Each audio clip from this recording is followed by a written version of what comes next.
ganap nang tinanggap ni Pangulong Ferdinand Marcos Jr. ang tungkulin bilang bagong tagapangulo ng Association of Southeast Asian Nation o ASEAN matapos ipasa ni Malaysian Prime Minister Anwar Ibrahim ang ASEAN Chairmanship gavel sa kanya sa isinagawang closing ceremony sa 47th ASEAN Summit at mga kaugnay na pagpupulong.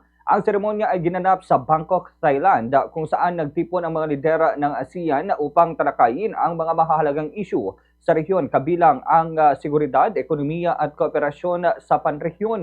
Sa kanyang maikling talumpati, ipinahayag ni Pangulong Marcos Jr. ang pasasalamat sa tiwalang ibinigay sa Pilipinas at tiniyak ang kanyang dedikasyon sa pagsusulong ng kapayapaan, kaunlaran at pagkakaisa sa Timog Silangang Asya.